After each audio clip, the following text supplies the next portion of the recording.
Hey guys, tonight we're slipping back into the cozy folds of history, delving into a world where medieval peasants braved the coldest nights with more than just thick blankets and hopeful dreams. Picture cozy, oddly comforting scenes, scratchy wool brushing against your skin, and the gentle, predictable crow of a rooster. You probably won't survive this if you're already feeling sleepy. Before you get too comfy, feel free to tap like or subscribe, but only if you're genuinely enjoying the calm around here. Tell me where you're listening from and what time it is over there. I love seeing how far this sleepy little journey reaches. Now, go ahead and lower the lights. Maybe let a fan hum in the background.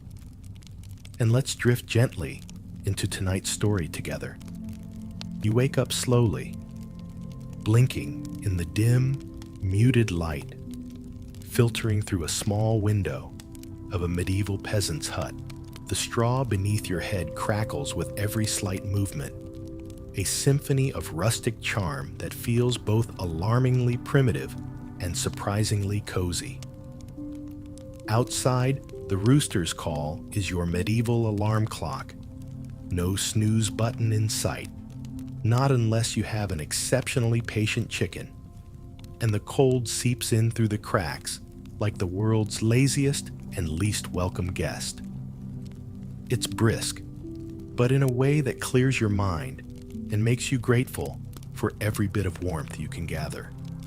Wool blankets, a bit scratchy, but your best companion on such crisp mornings. No fuzzy socks here, just trusty layers you pull tighter for a little extra comfort. And the fireplace, though little more than warm embers now, suggests a comforting glow, hinting at the stories it silently recorded the night before, crackling like a friend endlessly delivering punchlines to unheard jokes. Imagine huddling there, chatting with neighbors, storytelling by firelight, the medieval precursor to our late-night talk shows, but with much more straw involved. Historians still argue whether the morning chills helped or hindered the agricultural productivity of these early risers. Was the motivation of frostbitten toes enough to speed up the morning routines, or did it lead to slower starts and delayed sowing seasons? It's a debate left unresolved, much like how we can't decide if the glaring sun, first thing in the morning, is friend or foe. Speaking of farm work, did you know medieval peasants operated under a calendar of saints' days and moon phases? It's a little like setting all your phone alarms based on how many episodes you watched last night, both strategic and baffling. This lunar guide structured their planting, harvesting, and every bit in between, imagining life without Google calendars and setting reminders with scratches on parchment. Fascinating or terrifying? You decide. As you pull yourself into the day, let's chuckle at the food options that await. Typically simple, stews of whatever you caught, grew, or found lying around. Breakfast offers its own medieval charm. Porridge or pottage that sticks to your bones, with the earthiness so satisfying, it's like a warm hug for your belly. Forget five-star dining. This is survival. It may make you wonder, did they crave midnight snacks like we do after a late-night story binge? Honestly, there's something so marvelously grounding about all this. The simplicity of the tasks, the clarity of needs, reminds you of deleting social apps to focus, only to reinstall them an hour later, convinced you simply need to control your distractions better. Pacing life with the rhythms of the sun, there were no scrolling marathons into the wee hours. No blue light threading its way into your dreams. Village life was a tapestry of routine, weaving a steadiness that's rather poetic, even if a bit itchy, especially when the cold kissed their noses good morning. It makes you muse over the comforting repetitiveness of their days, a real-life version of choosing dark mode because it just feels emotionally accurate. And thus, you step gingerly into another day with the medieval equivalent of a cozy jumper pulled tight. You contemplate the little things that made life tick, the tactile beauty in common tasks, the earthy aroma of your surroundings, and maybe, just maybe, the whispering stories of long nights passed around the hearth. So there you are, a part of this anachronistic tapestry, feeling that blend of history and softness envelop you like the comforting presence of an old friend sharing tales in candlelit warmth. It's all a delicate invitation to let go of today's chaos in favor of something eternally simple and wonderfully warm. You see, as they survived those cold nights, medieval peasants unwittingly cultivated a cozy ritual of unwinding that we're only too happy to rediscover now. Let's wander further, shall we? There's a world of dusky dreams and time-worn tales ahead, softly calling your name, waiting just beyond the glow of our story's unfolding evening fire. You walk out into the world beyond your hut, where the crisp air greets you like a chilly embrace. The great manor looms over the landscape, a sprawling castle of stone that rises against the horizon. You wouldn't call it cozy, exactly, but there's a certain charm to those drafty halls, like the way a cold shower shocks you awake. Sometimes uncomfortably invigorating, but memorable. Inside, you wander through corridors lined with tapestries, their patterns telling stories through threads instead of memes. You imagine the lords and ladies who strolled here, resplendent in garments that made fashion statements like, "I have more sheep than you," and consider how status declared itself in layers of wool rather than follower counts. Historians still argue whether these cold castles were the brainchild of strategic genius or pure architectural folly. Were the frigid stone corridors a clever ploy to keep uninvited guests, much like an unsent login code when someone borrows your Netflix? Or, perhaps, merely the byproduct of engineering that prioritized defense over comfort? Here's a quirky tidbit for you. Castle occupants sometimes used heated stones to warm their beds. Imagine them huddling around a plethora of hot rocks like medieval bed warmers, chucking aside the notion that inventiveness is after the fact. Your stones were like the original hot water bottles, whispering warmth through the night. It's not quite four-poster luxury, but hey, it worked. The lords and ladies didn't bother with furs and pelts, just for Instagram clout. Those layers served a purpose on nights when you could almost see your breath, making artful clouds in the air. Then again, there's a certain satisfaction to knowing you're one woolen cloak away from stunning your friends at court, or amusing yourself with how your garment age could rival the castles themselves. So there you are, watching the winter sun cast fleeting golden beam across stone floors, worn smooth by countless footsteps. Well, maybe not countless, but imagine being the one trying to tally those up. It's like trying to figure out how many times you've clicked the next episode button, a futile venture marked by sleepy bliss. Okay, so here's the wild part.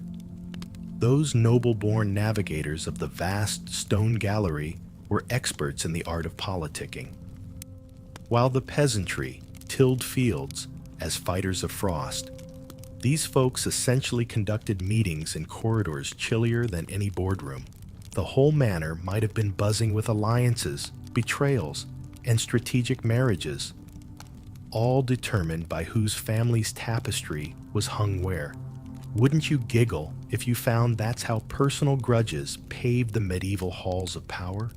As it turns out, a medieval manor visit is less about escaping the village life's frost and more about tumbling into a slightly warmer kind of intrigue, wearing layers of wool, tradition, and whispered conversation sewn into each fiber. You still felt the chills, but these were ensconced in expectation rather than sheer survival. So, when you stroll through these hallowed halls, chuckling at the layered luxury that is the sequence of clothes you wore to bear the cold, pause and wonder at the legacy of warmth strategies. What would they, in their grand tapestries of existence, make of us pinning smart thermostats to our walls and calling it a day? They'd probably raise an eyebrow or cloak edge and sweep you into more stories beneath those tumble-down walls. And as you leave this stone keep, the draft follows silently, watching you move toward the familiar hearth glow of home, content.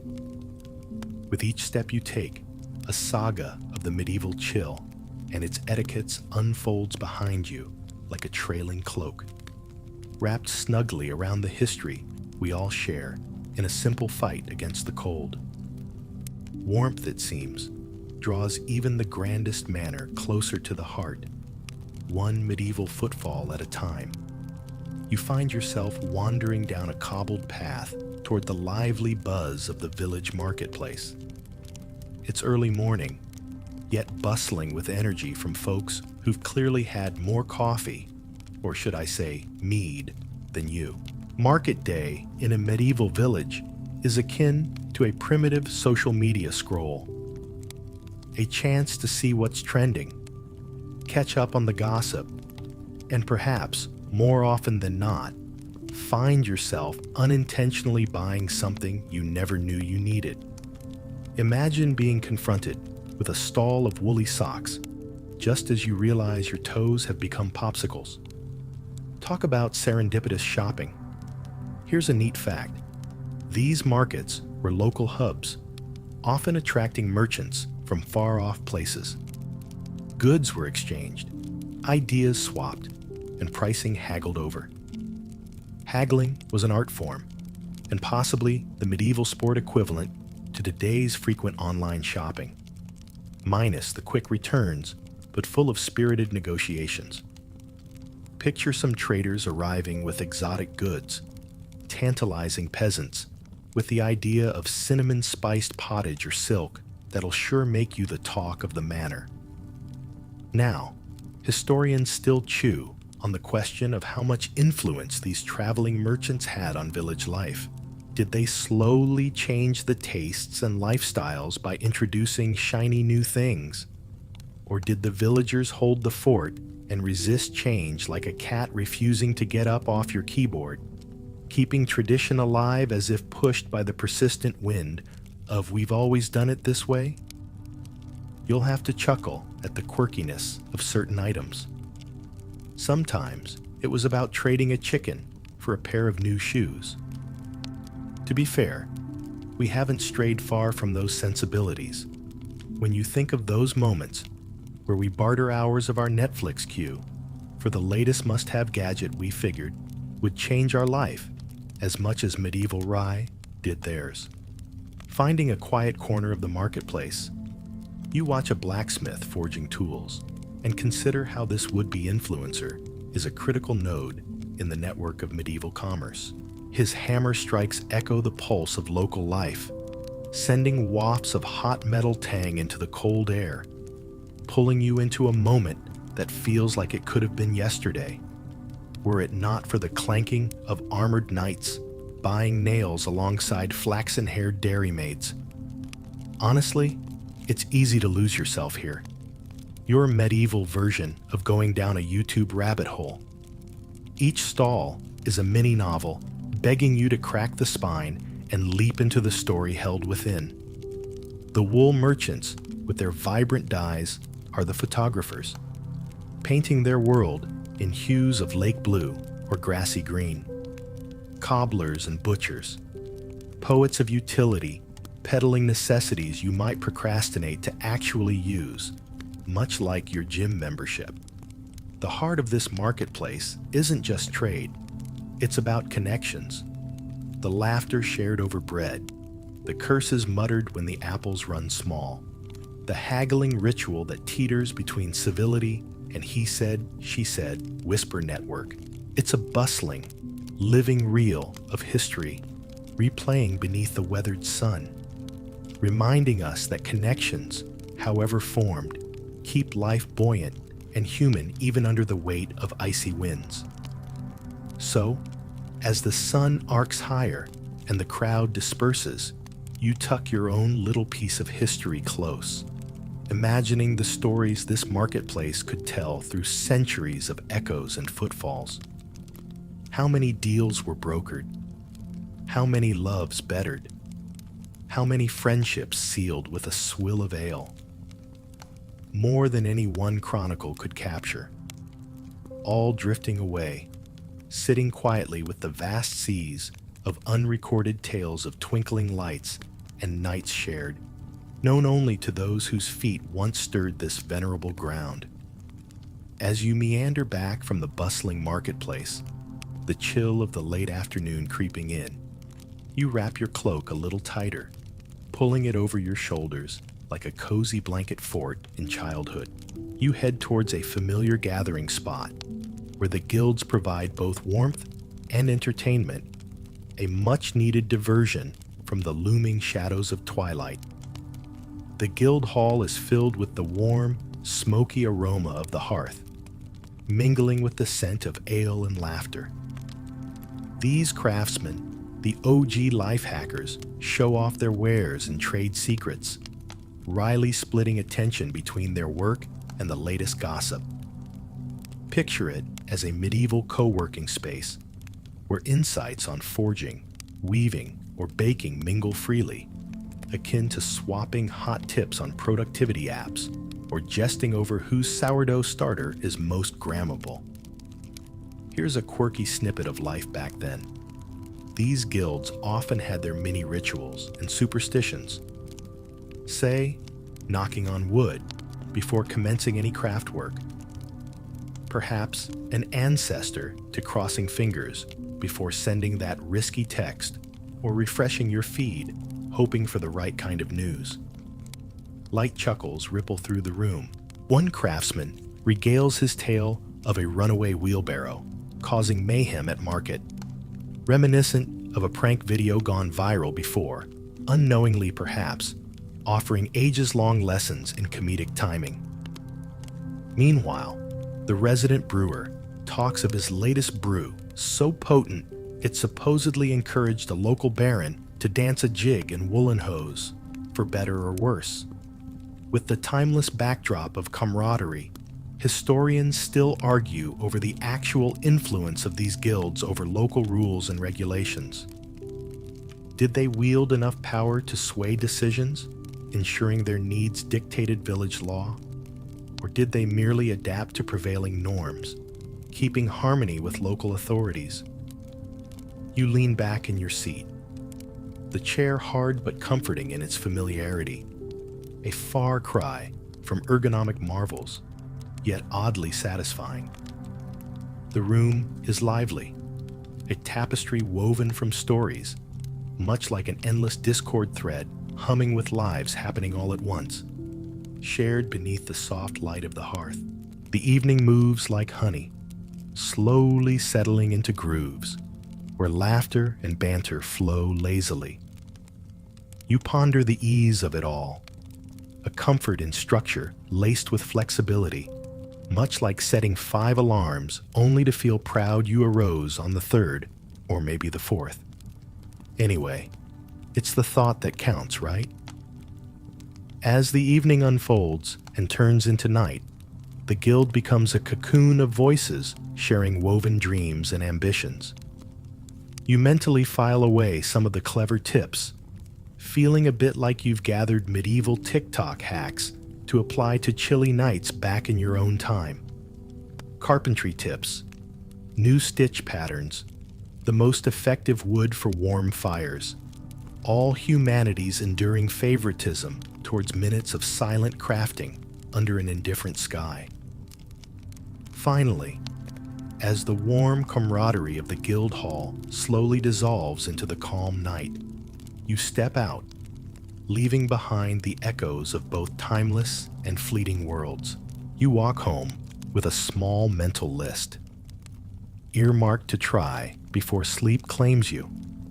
A day brimming with conversations, much like saving the best podcast for your late-night routine. Content in the familial chatter that brings peaceful thoughts to tuck under your pillow. Walking through the quiet streets, the brisk air gently nudging you forward, you find yourself wrapped both in cloak and contemplations. As you approach home, the warmth of the fireplace flickering just inside the door feels like a welcoming beacon. Close your eyes, breathe in the cool night air, and let the gentle rhythm carry you forward into serenity. For tomorrow holds fresh tales awaiting stumble and discovery, and you're already delightfully entangled in their cozy embrace. Back home, the warmth of the fire greets you like an old friend, waving the chill out of your bones as you settle in for a quiet evening, unhurried and naturally aligned with the encroaching darkness outside.